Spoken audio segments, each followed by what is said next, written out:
Well, welcome back, folks.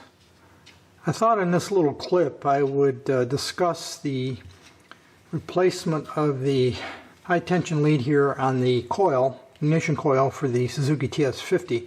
This is the original coil. It does work. Remember, this was a running bike, and I tested the coil against the ohm specifications in the service manual, and it is a good coil. So I cleaned it up a little bit, and the hardware, the attaching hardware, which is a U-shaped arrangement right here, I have off, obviously, and I've been restoring, reconditioning rather, probably a better phrase, for reinstallation on a coil. I'll cover that at another time. That's not part of this conversation. What we are going to talk about, though, is replacing this high tension lead. And the reason I'm replacing it is the lead is so stiff. You can see there, it's very, very stiff. There's no flexibility left in it at all. I think I'm going to probably attempt to reuse the spark plug cap here, though I haven't decided yet. You can still get those from Suzuki. The coil you can't. This is no longer available. You can get aftermarket coils, of course. Prices range considerably in terms of cost.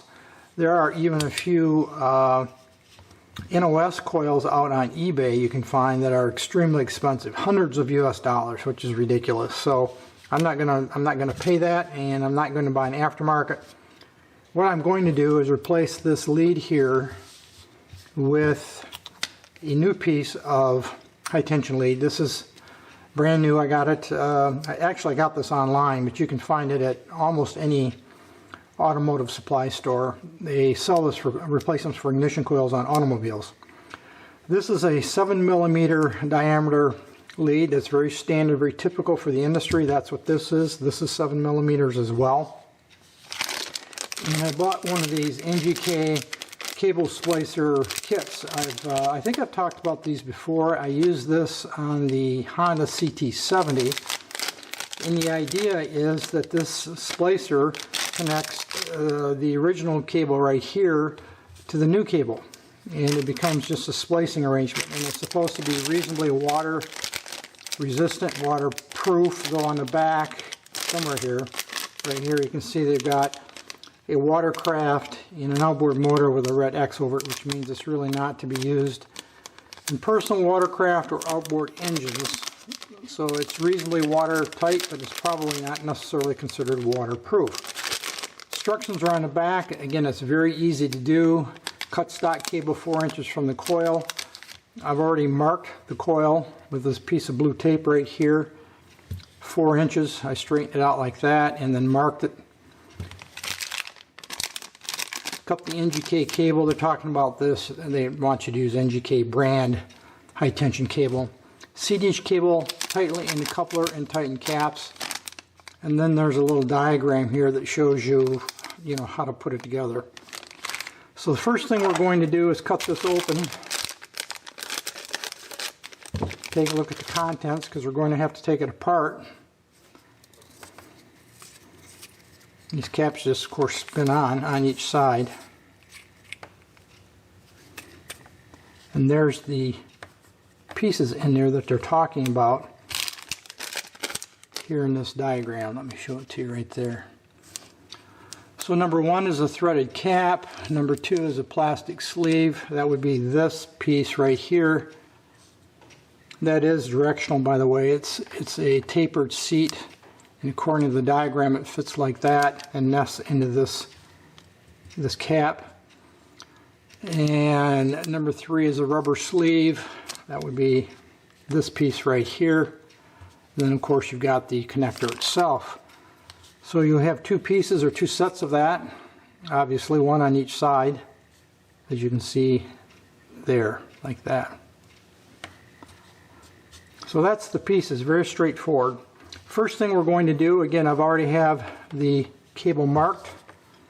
I take a good sharp pair of side cutters, and I'm just going to cut that off like that. Now I need to peel my blue tape off. Obviously that's going to be in the way. Set that aside. So there you can see the I think, the internals of the cable. Looks like stranded copper, and I believe, set that aside, this is stranded copper as well, right there. I'm just going to make a fresh cut. Again, you can see it right there. Now what I'm going to do is take a little dielectric grease and a little dielectric grease on here. That'll allow the pieces to go on easier.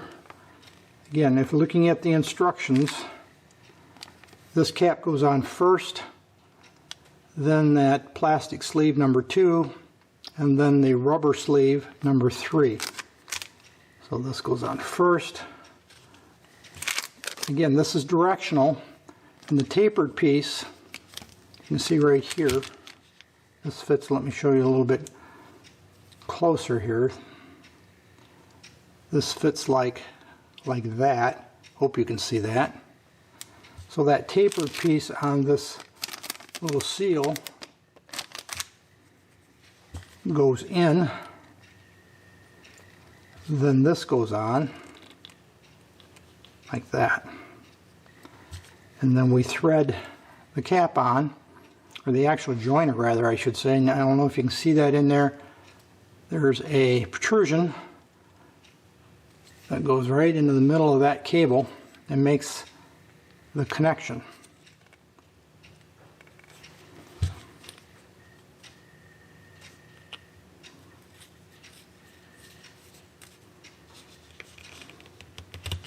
Again, I'm going to just push that in and tighten everything together.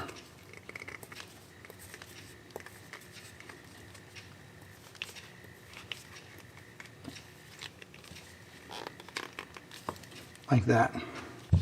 Now we're going to do the same thing on the opposite. Now I'm not going to cut this to size right now. I will do that when I put everything together on the bike, just to make sure I get the right length. Get a little dielectric grease. Cap. This is already assembled, so I don't really need to do anything with that except push it on like that.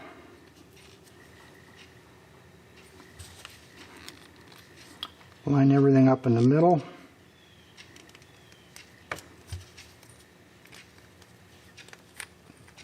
Push it on and tighten it down.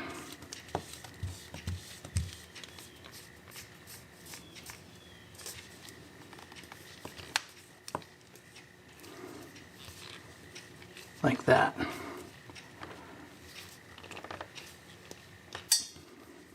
And that's the patch or splice unit. It's made by NGK, by the way. You can buy these all over. You can get them at eBay, you can get them online, you can probably order them through your local automotive store, probably motorcycle repair shops, etc. I will tighten these up a little bit more with some hand tools, but that's the gist. Splicing the cable, and again at the other end eventually I will probably reinstall the original cap, though I haven't decided yet what I'm going to do there. So that's just a little tutorial on using the NGK splicer to patch in a new high tension. I'm going to assemble the clutch actuator mechanism, which will go right in here into the left engine side cover. This is to allow us to use the clutch, of course. Everything's pretty much laid out here. We're ready to go. All the parts. I've got the fasteners over here, the 2 screws that mount the assembly itself, the adjusting screw, washer, tools, etc. These screws, both the mounting screws right here and the adjusting screw, have already been coated with anti-seize. The spiral itself has already been coated with a lithium-based grease. That's that white grease I think you can see right there. So that's already been done as well. In terms of assembly, this is very straightforward. You have to flip the unit over like this to the back side. The spiral actuator right here is not, the shape of it is not symmetrical. You can see, I think, right here, that this side is wider than this side. And the reason for that is because of the way it has to mount up into the side cover. You can see this, where it mounts right here, this flange right here. This will go right up against it like that. It won't actually fit the other way. See, I got a little lithium grease there. It actually won't fit the other way. And then this cap, for lack of other term, goes on next, and this also is not symmetrical. So this side right here will fit like that. Now you notice there's a little seal here. It's really more of a wiper for the rod that goes through this assembly, that goes through the other side of the clutch pack. Those seals are not sold separately. These are sold as a unit. In fact, they're not even available anymore from Suzuki. You'd have to get them aftermarket or NOS or something like that. But anyway, this little cap nests right over the top like that, like you can see right there, I think. And then on the opposite side, it'll look something like that. So now what we'll need to do is just take these two screws right here. These are the originals. And we will mount this assembly into the case.